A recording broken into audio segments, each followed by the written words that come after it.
Before the pod gets started, go ahead and leave us a rating on Spotify, Apple Music, or wherever else you listen to the pod.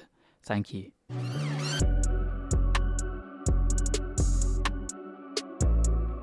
Hello, everybody, and welcome back to the Yellow Squared podcast. And this week, we have a very special guest joining myself and James. It is another James from the Watford Way. Good morning, mate. Welcome to the pod. It is another James, arguably the best James, the better James. I'm joking, of course. Thank you so much for having me on. It's much appreciated. I said to you guys, before we started that I've been a big fan of the pod for quite a while now. And yeah, as you said, it's a pleasure to be on as the first guest on the Yellow Square podcast. Yeah, welcome to the pod. So, it's good to have you, mate. And I also I agree. You are the better James. Don't worry about that. Thank you. Right, so before we get into the nitty gritty of the actual podcast, we did just want to talk about the Norwich City mental health video they posted this week, as the 10th of October is World Mental Health Day. I just thought it was a really fantastic video, and it just, it really inspires the message. Everyone just check up on your friends, make sure they're all doing all right, because mental health is, one of the most important things going, at all. Yeah. So, any thoughts on that, guys, before we carry on? Yeah, I just want to say personally, I thought it was, one of the most powerful videos in regards to mental health that I've seen posted on social media. I think they've accrued about 50 million views on it now, which is absolutely fantastic. So it clearly had, the right response. And as you said, I think everyone who hasn't watched it already should go and give it a watch. It's only 2 minutes long, but I think it delivers exactly the right message. So yeah, thoughts to everyone out there who's struggling. And as I always say, my DMs are open. If anyone wants to chat about Watford or life in general, you're more than welcome to message me at any time on the Watford Way. Yeah, of course. That goes for us at the Yellow Square podcast as well. Yeah, too right. So we will move on to the Watford topics for this week. And I think it's important, James, as the first guest on the pod. So this season hasn't particularly been what we'd have imagined it to be during pre-season and after the opening day. So just a little roundup, mate. How do you think the season has gone for us? I think for me personally, my expectations for the season were relatively low anyway. I wasn't expecting us to challenge for automatic promotion or even the playoffs, really. I thought a mid-table finish was well within our capabilities, and I still actually think it could be. But, there's no doubt that the first 10 games haven't gone to plan. I'm sure we'll touch on Ben Manga as well later on in the podcast as well, and kind of what's happened with that situation. But yeah, for me, I am really disappointed how the season's gone so far. 2 wins from the first 10 games isn't good enough, especially with a lot of games coming at home early on as well, against what you'd call poor opposition. So yeah, for me, the way to sum it up is, very disappointed. However, the caveat would be we are still relatively early on. There's still a lot of football to be played. So yeah, for me, I'm still positive because that's the kind of guy I am. But yeah, I'm positive, but also equally very concerned about how this season could go, and how it could go very quickly wrong if we don't get our act together. Yeah, I think that is, well, you've probably hit the nail on the head there with that take. I think we sort of share the same thoughts on our podcast. We're generally quite positive about Watford. We try to be as much as we possibly can. But yeah, it's not been a good season so far. Like you said, there's a lot of football still to be played. So we are hopeful we can maintain that. We sort of predicted we'd finish anywhere from 12 to 6, and I think we are still on that trajectory in terms of the football on the pitch. But the results need to reflect how we've been playing so far. It's just individual mistakes. We've said quite a lot, haven't we, James, on the pod? Yeah, individual mistakes. I think that's have cost us so far. Sorry, mate, go on. No, that's cool. And James, you said disappointed. I would probably go down the frustrated route because just the number of games so far this season where we've just shot ourselves in the foot through, complete, mental blocks basically from individual players that's absolutely cost us. The sort of things that I don't really think Ismail can account for on the tactics board basically. So yeah, I've been really frustrated just with how the team has performed out on the pitch. They haven't managed to string a complete 90 minutes together. I think even if you looked at the opening day QPR, really, we kind of even let them come back into the game a little bit in the second half. I know we're 4-0 up, but we haven't really had a complete 90 minutes, and that's what's cost us. But I suppose for me, that is what's giving me the hope that we can turn it around and just sort of move ourselves up the table a bit higher. Yeah, I think that's another interesting point. Just in regards to just those individual mistakes which have cost us so much, and I think it's kind of the most frustrating thing for me is that if it's not individual mistakes on the pitch, it's Ishmael's side that has cost us in a couple of games, maybe his tactics in a couple of games here and there when he's tried to change things. Which is just the most frustrating thing because I think we've said it before, we are moving from one problem to the next, and it's really reflecting on our results because we play well in patches and then we completely shoot ourselves in the foot, as you said. I think a prime example of that has to be Coventry away, where Wesley Hoot scores an incredible own goal to shoot ourselves in the foot. We've had West Brom at home where 2 mistakes from 2 relatively inexperienced fullbacks have cost us again, and there's a couple other things. We discussed the Middlesbrough game on the pod. Yeah, and that was more Ishmael. That was the game that sticks out for me. Yeah, I think that was more. That was the one that sticks out for me because we managed to claw ourselves back into the game, and then we just folded again. At least though we're coming back into games, which I think is a bonus. And we are scoring goals. I think for me as well. We scored 3 goals away at Coventry. Yes, QPR was a long time ago, but we scored 4 goals in that game. Middlesbrough we scored 2 goals. Same with West Brom as well. So I think for me we're capable of scoring goals. It's just defensively we let ourselves down so much. As you say, it's really frustrating to watch.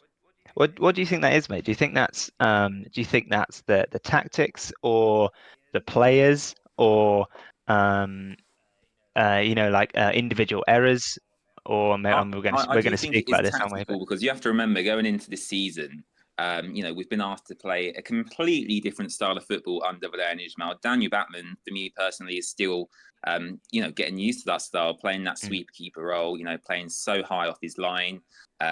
Wesley, who is definitely more capable on the ball than Ryan Porteous is, and I think it's going to take time for them to gel. But as football fans and the sports fans in general, we want to win and we want to see improvement on a week-to-week basis. And I just think patience is wearing thin at the moment. I do think ultimately we probably will end up finishing, in that mid-table area. But yeah, unless we solve our defensive mistakes, which I felt he tried to do in the last game with the changes he made, then we are still going to continue to see the issues we've had so far. Yeah, I agree with that. I think it's interesting. I was listening to your podcast, James, last night, and I think one of your guests, Finn, actually raised a really interesting point about Serralta and Porteous switching over, and them sort of being able to switch in and out throughout the season without people really noticing.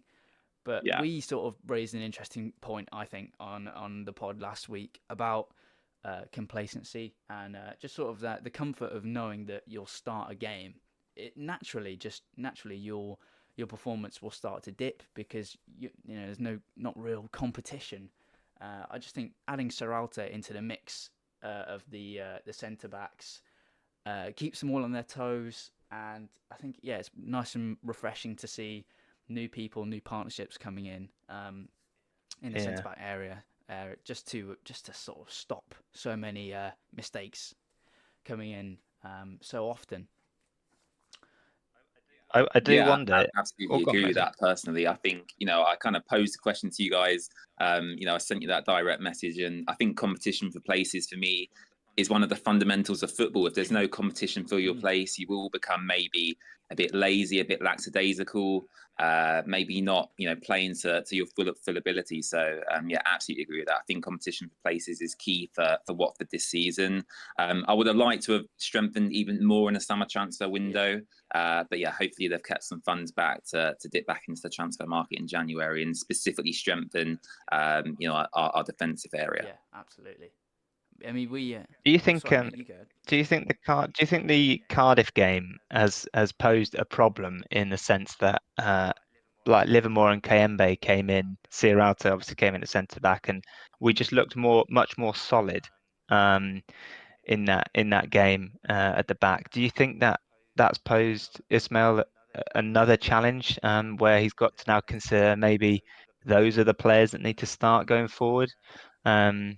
I just the international break, we're well publicised. I think has not been that bothered about it. The one thing it does give you is time to think, and I've just been thinking, my worry so far this season that Ismail doesn't quite know his favourite or his best team, which 10 games in is maybe not ideal, but a performance where sort of the people that have been out on the fringes who came in the last game performed pretty well. Do you think that's more of a problem for Ismail, or is that a good thing?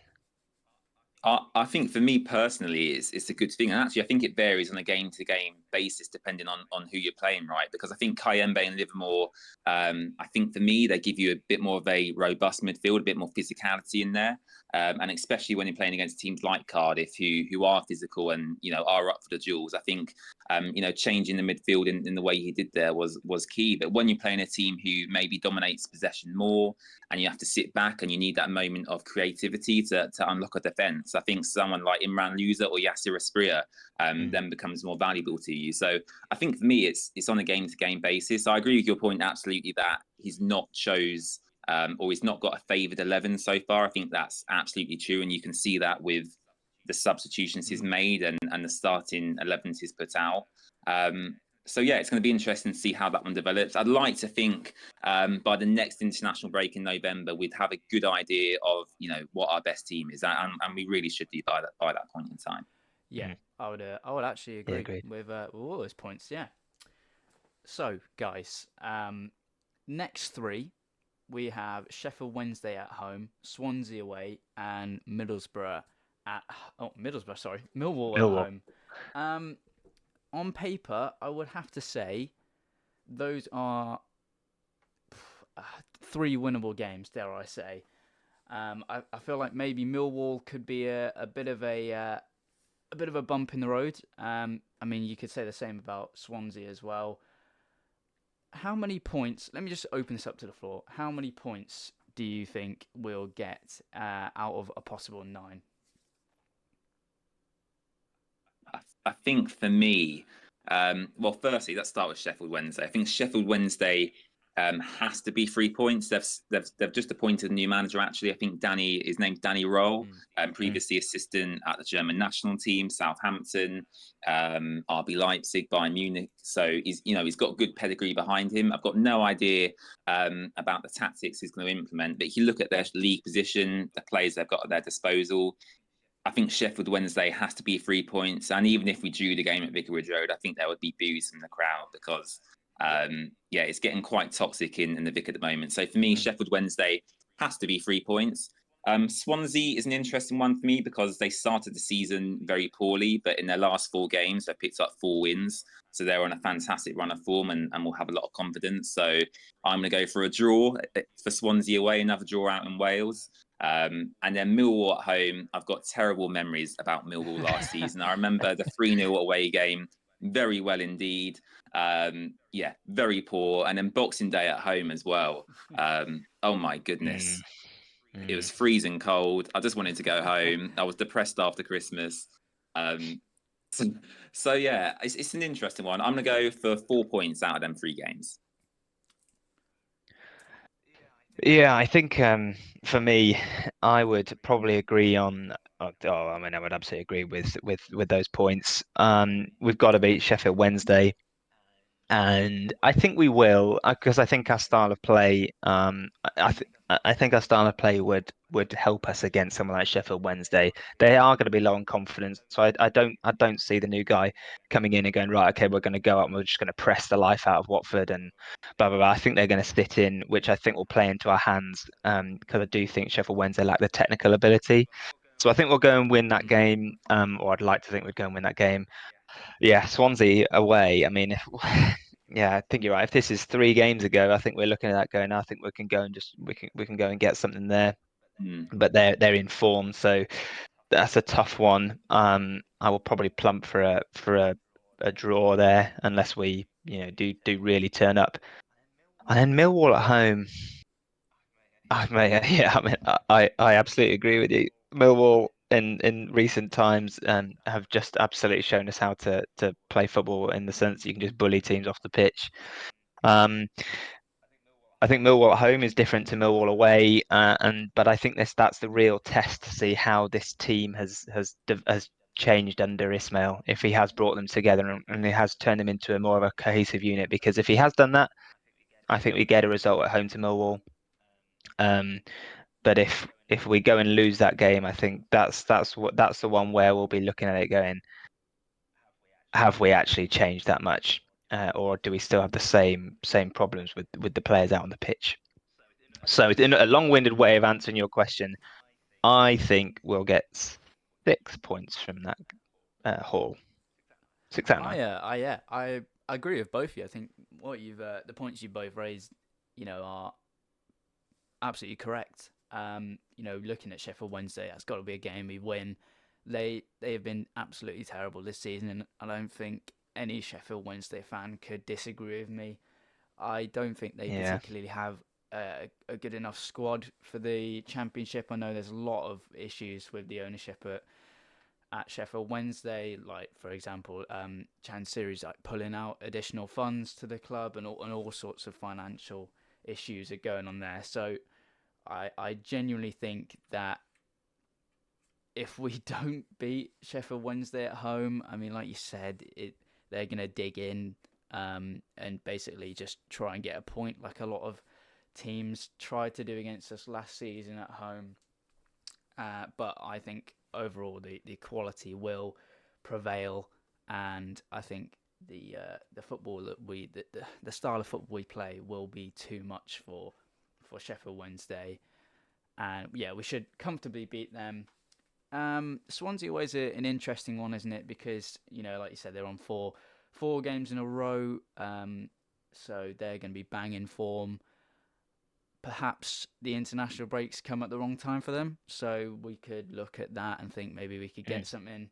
Their momentum's been halted a little bit, but we got absolutely turned over at Swansea last season. So hopefully we can better that result at the least. Just for me mentally, just to show me a little bit of progress in terms of the mentality of the squad. And again, like you said, the mentality of the squad is definitely going to be tested against Millwall. They absolutely showed us how to play football twice last season, and hopefully they are not becoming a bit of a bogey team for Watford. But I think we will get 4 points. I'm going to agree with James from the Watford way on that one. 4 points. Typical. And I think, from my last predictions in terms of Sunderland and Cardiff, I think you've got to be looking at my predictions and thinking he's right on that. So yeah, you're still on for it, aren't you, mate? To be as long fair. as we beat Sheffield Wednesday, then I've got 3 for 3. So yeah. So, guys, I just wanted to ask the question.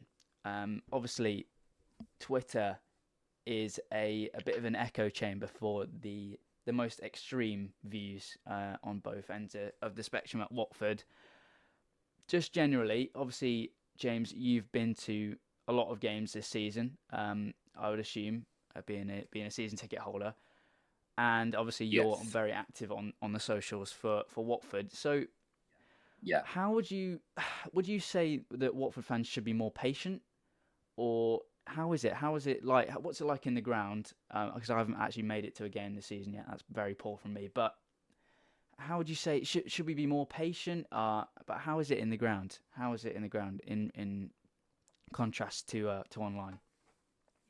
Yeah, I think for me personally in the ground, I've seen the progression of Watford getting promoted.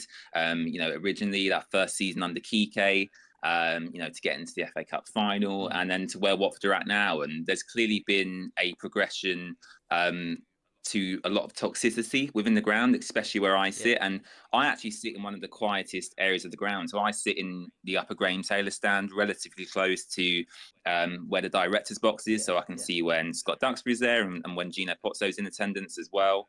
And even around me, where there's quite a lot of elderly people, not trying to be stereotypical, but there generally is in that area of the ground.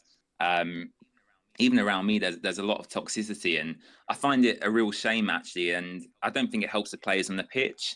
And I also think it does reflect, as you say, Twitter is the space where fans are very vocal about their opinions, and they do reflect both ways. I think the opinions on social media are reflected within the atmosphere that's being portrayed in the ground. As soon as there's a bad back pass or Daniel Batman maybe takes too long to clear the ball, there's a lot of intakes of breath within the crowd, which puts everyone on edge quite naturally. So, do I think Watford fans should be more patient? I think that's entirely up to the person and their personal opinion. I'm a very patient person. I'm very positive. I'm probably too positive at times, actually. So I'm probably not the best person to ask. But do I think Watford fans should be more patient? No, it's entirely up to them. But do I think that ultimately we will be okay this season? I still personally think we'll be fine. But it's going to be a very rocky journey to get to that fine place come May. Yeah, and obviously James from our podcast, James. Yes. Anything to add to that? No, I would. I think that's a really valid point. Just to say, it's kind of personal opinion, and it's all really dependent on your expectations of things. And I suppose that's kind of where my take on sort of kind of where Watford are at the moment, vice where they've been in the past. Having sort of the formative years of my life supporting Watford were kind of buying back the Vic, saving the Vic, administration, liquidation, academy players coming through the system because they had to, because we needed to fill the side. So I've kind of, my personal take on things is, I'm a little bit kind of sort of like you, James, in the sense that I'm much more positive about things because you've seen where it's been in the past. I know that's a stick that people get beaten with on social media, which is kind of fine because if you've not experienced something, you don't you literally don't have that experience to recall. So it's a challenging one, but I think it's a totally valid point that it's all on the individual and their expectations. I think my take on I've only been to 2 games so far this season, unfortunately, which is a shame, but it's just felt flat at times. I usually sit over in the Surround John stand, so I try and wave across the pitch at you, mate. Of course. Next time we're next time we're in the game together. But it just feels a little bit flat, and I know they've tried to bring in singing your song and it's played, but you can't really hear people getting behind it. And I just think people are a little bit apathetic at the moment to Watford, and it really does feel like that the fans are waiting for some kind of catalyst, be that a good run of form, be that a squad of players that we can get behind. And I think that would galvanise the ground and the supporters, and I think it would become a much more sort of enjoyable place to come and watch games of football. I do think at the moment there's an element of people who go to watch Watford because it's what they do, it's where they go and meet their friends, taking a game, rather than the real buzz and excitement about going to sort of watch Watford. I was at the QPR game and then I went to the midweek Stevenage game on the Tuesday after in the Cup. And for a very split second, I kind of got that buzz back. We've gone and done QPR, real nice, real attacking football, start the season. Then you're starting to tight away end at a League Cup game, and sort of all the fans are up, and then we scored early. But if you remember that cup game, it just sort of slowed down and the pace got slower and slower, and we just sort of dropped our levels and blah blah blah blah. And you could just see that belief starting to ebb out of the fans, and that's, I think we're just very fragile at the moment, just because of what we've been treated to for the last sort of 4 or 5 years, I would say.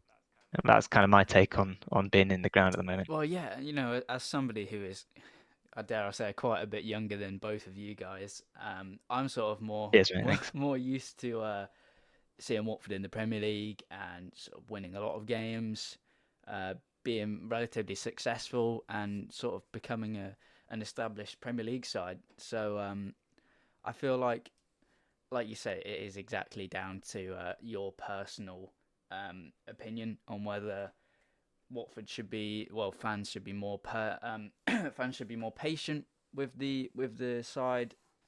Generally, I try and get to some games in a season, but it's a bit more difficult for me to get there.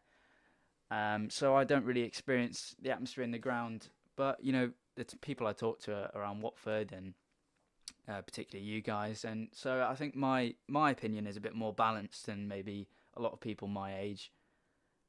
In terms of where Watford are at right now, I don't particularly get too frustrated by it anymore, because I think just as a club, this is where we're at, and we've got to look at the positives, because there's got to be an upwards trend eventually.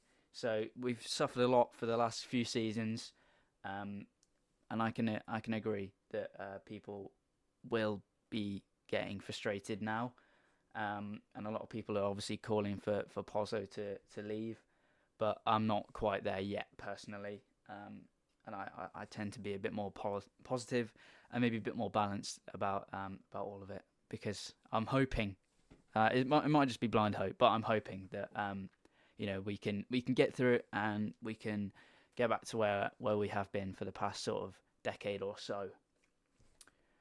So guys, any other topics we wanted to talk about before we move on to a little bit of fun for the end of the podcast?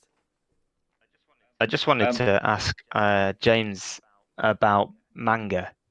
Yes. And obviously his departure, and just your thoughts on it, mates. I mean, my quick take on Manga leaving is,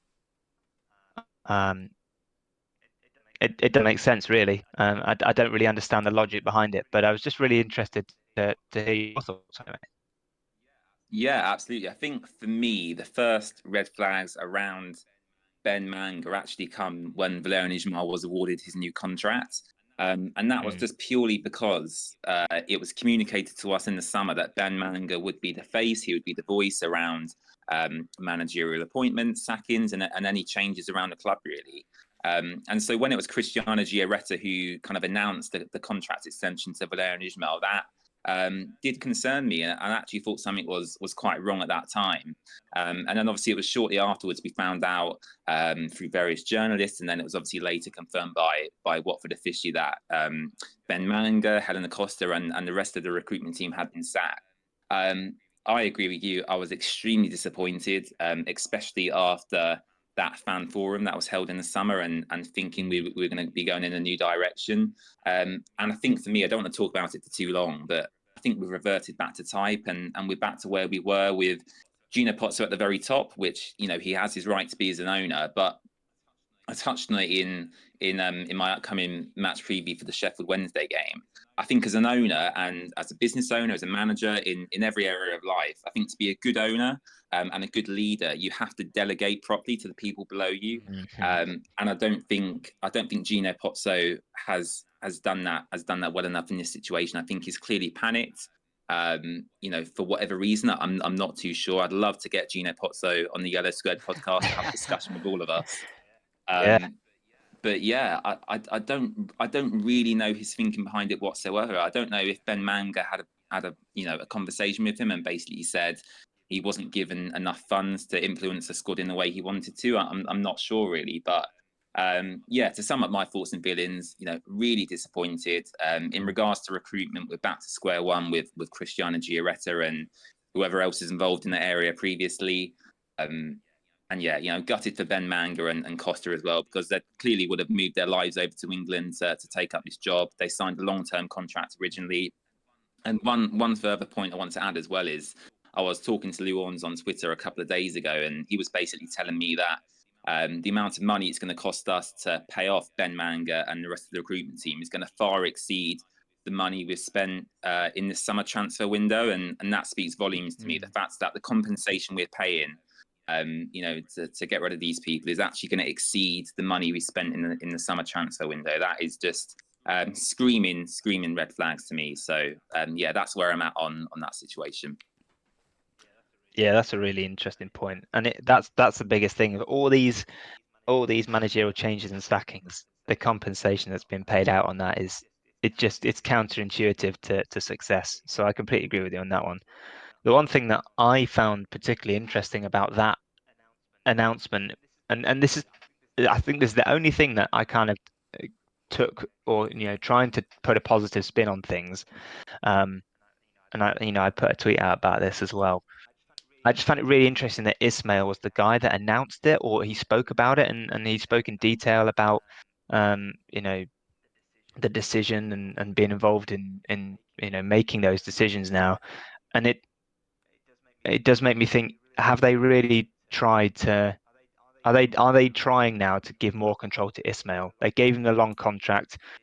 Is he now got a more of a say in transfers and dealings? And they're trying to slimline the decision making process? It feels a bit strange.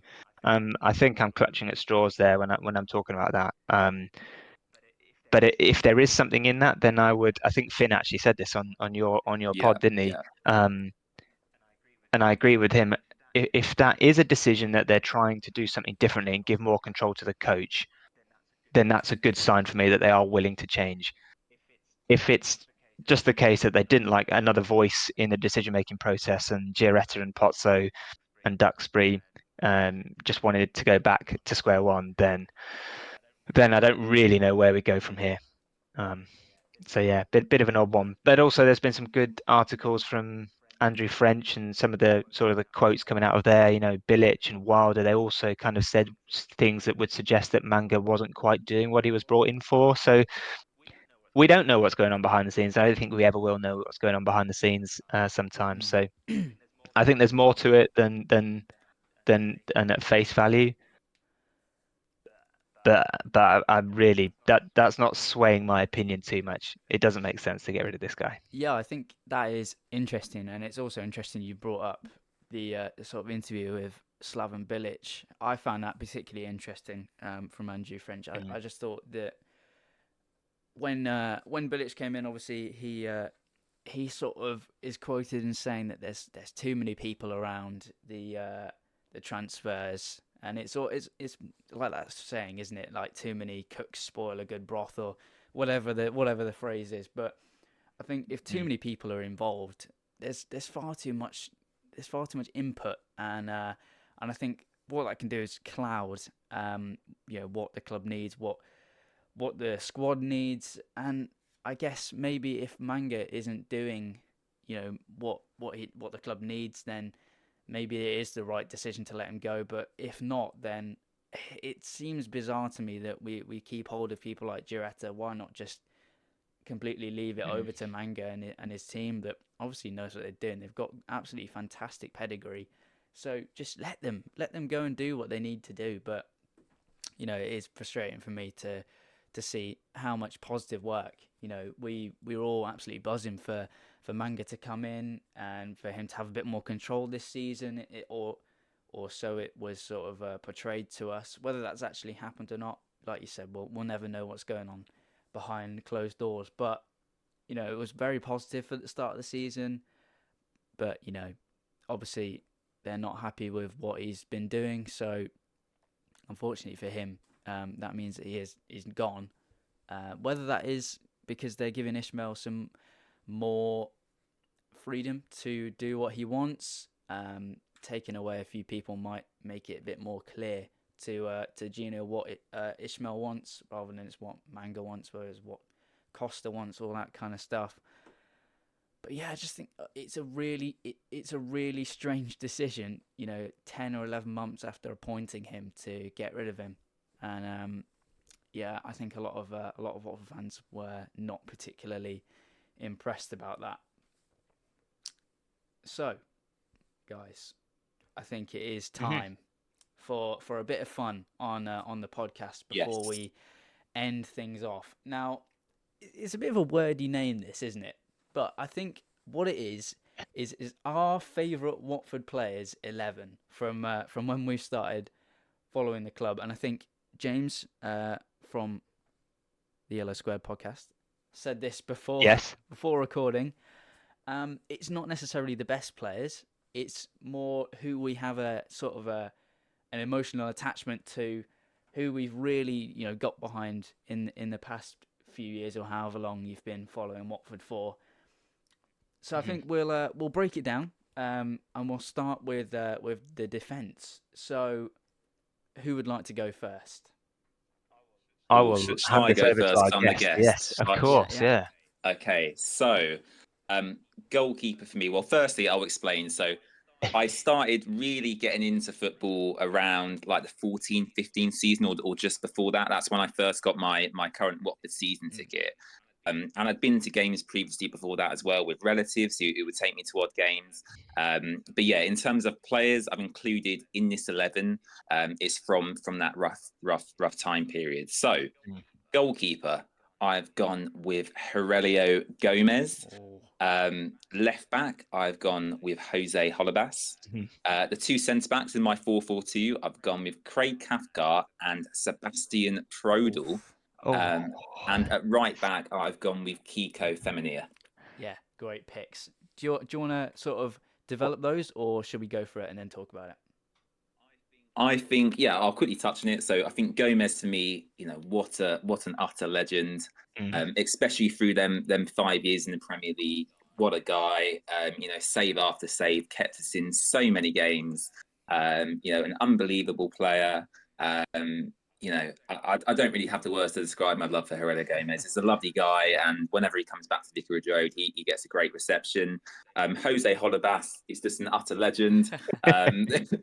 He went from arguing with the fans away at Southampton to becoming a cult hero really at Watford. So yeah, for me, Jose Holebas, probably the best left back I've seen at Watford in recent years. Craig Cathcart obviously recently retired, so fantastic career from him. Sebastian Prodel was the one I included here. He might be a bit of a shout, and I don't know if you guys would have included him as well. He was on my list, mate.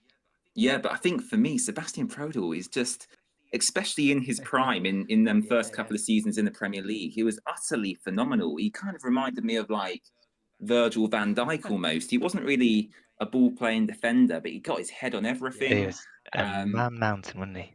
Absolutely, utterly sensational. So Craig Cathcart and Sebastian Prodel are my two centre-backs.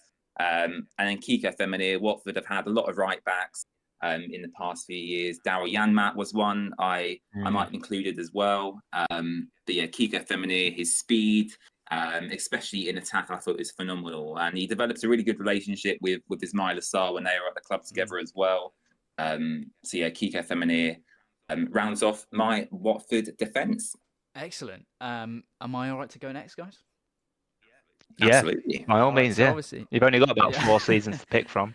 So I think my pool is a bit smaller than maybe yours is, than James. But I think I've dipped back into sort of about 2011, 12, that kind of era up to now, because I can barely remember those seasons. So, but obviously in goal, this could cause some friction among Twitter users. I've gone for Ben Foster, which I know is not going to be positive with quite a few people. But I've gone with Ben Foster.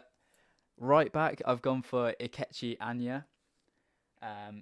One centre back is Craig Cathcart, and the other is Angelo. Oh, what's it? Angela. That's his name. Sorry. Yes. Yeah, Angela, and then obviously left back Lloyd Doyley.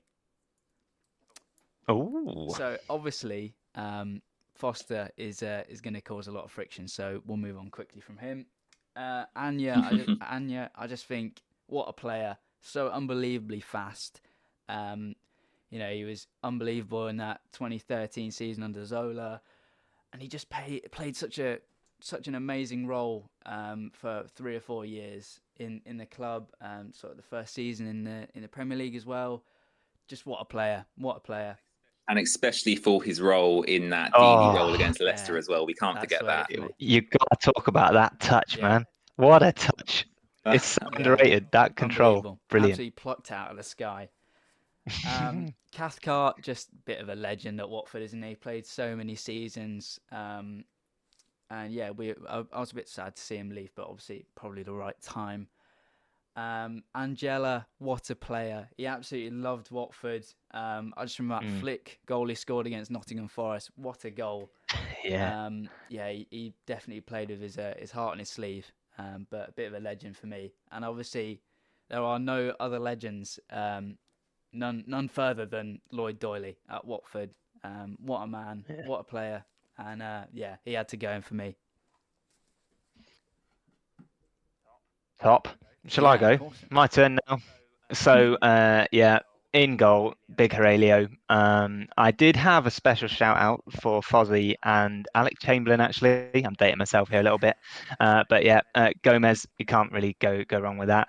I have left back because I think a lot of people probably the same opinion. Holibas occurred to me, but then I also did think Paul Robinson. Because a Watford lad, and he did a lot for the club. So Paul Robinson for me. Then I've gone centre backs of Jay Demerit and Craig Cathcart, and then right back Mark Navarro. Ooh. I'm only joking. Oh Lloyd Doyley. my goodness, I was going to say. No, yeah, Lloyd Doyley. I think the theme that I had there really, and I think a lot of the people who may be doing the same thing listening. For me, those guys all just epitomised hard work and graft and maximising everything that they had about themselves to be the best kind of person. I think Jay Demerit, he was it Voices of the Vic recently. Just what an inspiring story, came over from the States, became club captain the team in a very, very difficult financial period. Just kind of really epitomised sort of that Watford era for me anyway of just hard graft and being a team and sort of overcoming the odds. So that's my defence. Yeah, excellent. So James, the other James, do you want to move on to your midfield, mate? Yes, so in my 4-4-2 in my midfield, I've gone very FA Cup 2019 centric here with a couple of notable mentions as well.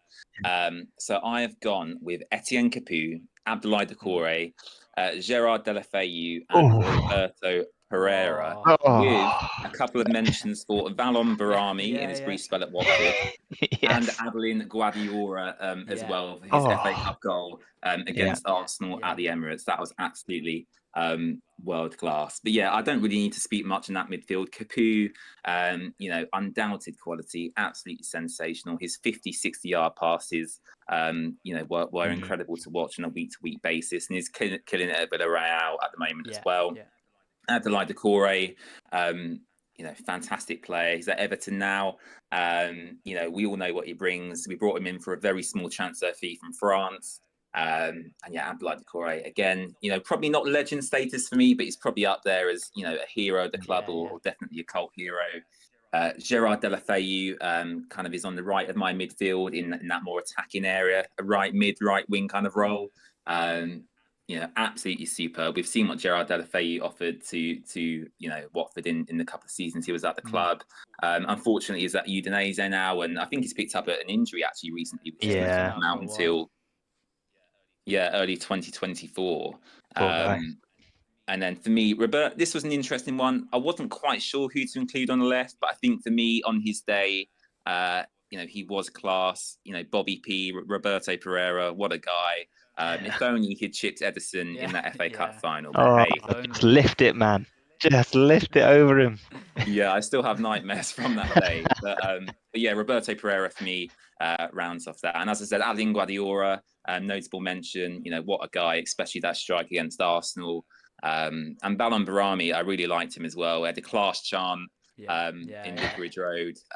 So yeah, that kind of rounds off my Watford midfield.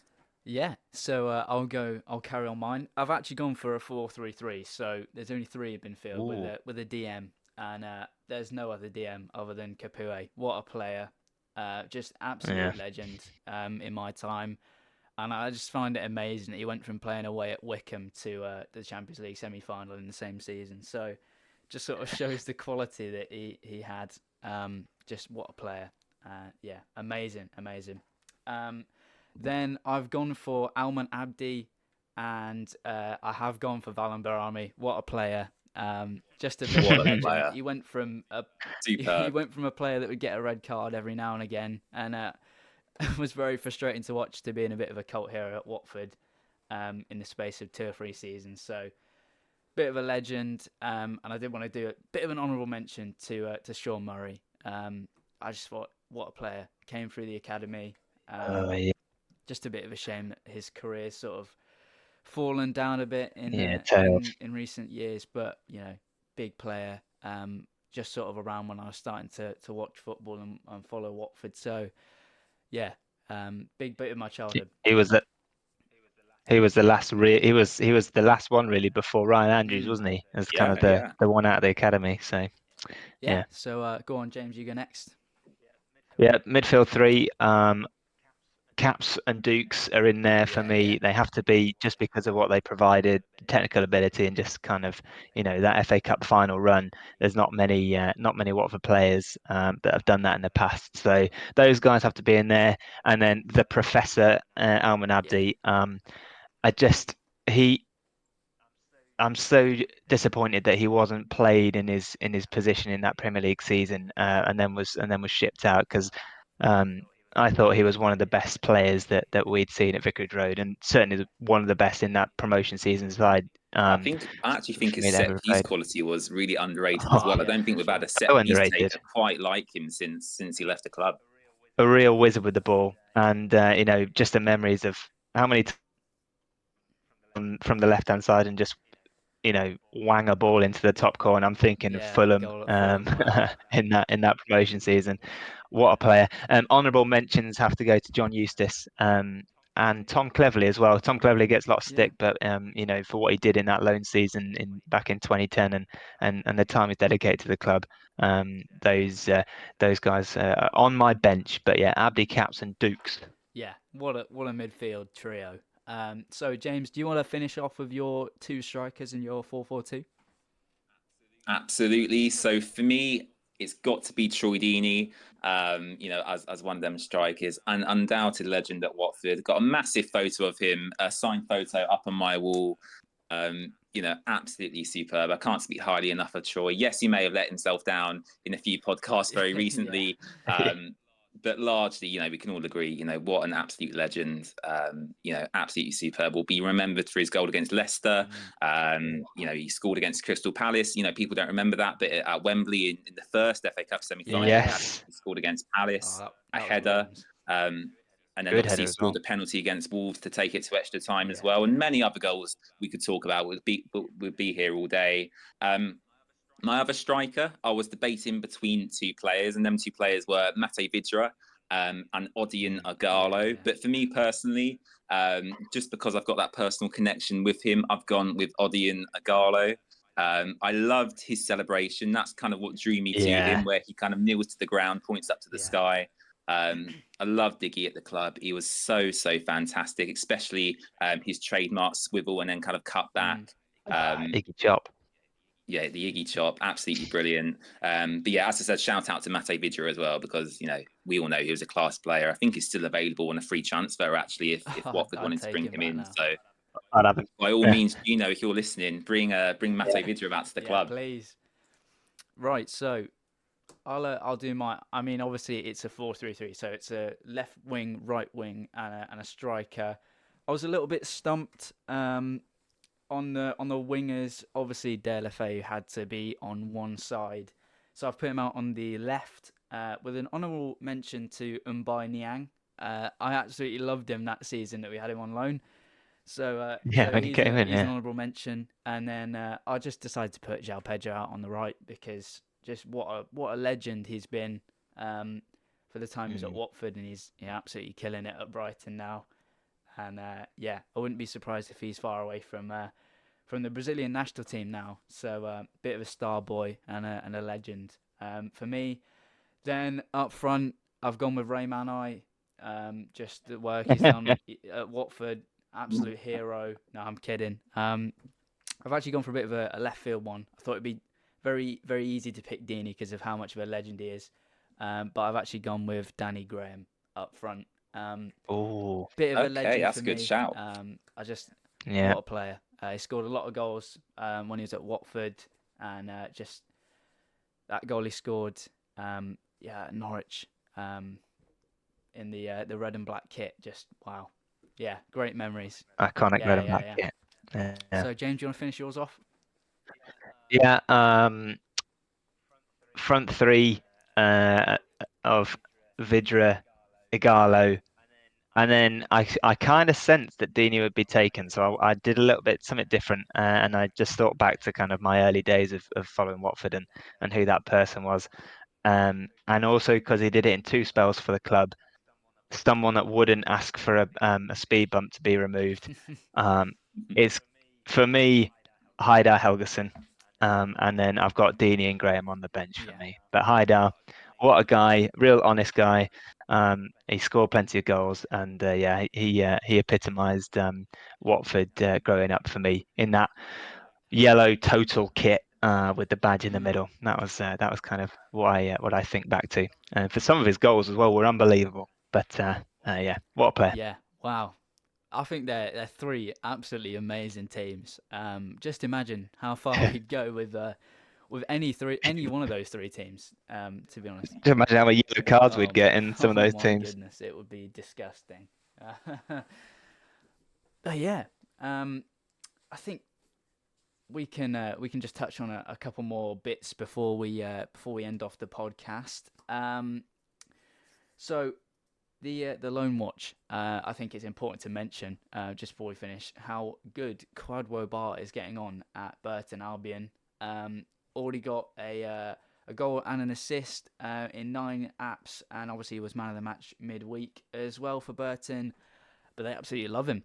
And we've spoken on the pod, haven't we, James, about how actually sensible the loans we've sent off this season have been. And I think this is just a prime example of how we can utilise lower league clubs to develop players. He's not had a lot of first team football in the past 2 or 3 years. So I'm really pleased for him to have got off to such a good start at Burton, and hopefully he can continue that. And if we are on a League One tour next season, he will be absolutely fantastic, having had so much experience. James from you know what I'm on about. The Watford FC women struggling a bit, aren't they? Struggling a little bit. Real shame. They went and lost to Southampton last Sunday 2-0. I think that's kind of a little bit like when the men's team when we got turned over by Leeds.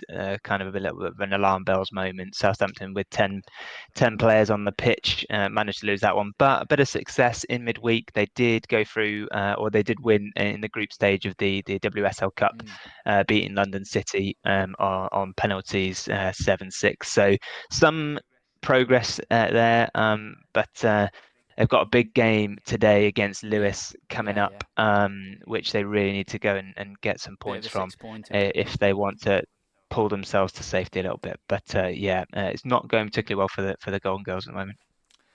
Yeah. So James from the Watford way, I just wanted to ask your opinion on the Watford women, because we try and speak about them every week if we can, because we really want to highlight because we've always said that the Watford women were that one bright spark from last season, really carried the most of the positive chat on Watford last season. I just wanted to ask your Absolutely. opinion on the Watford women and how they're getting on at the moment, mate, because I think they are a real. I can't think of the words, but they are, a real shining light. I think we can all agree.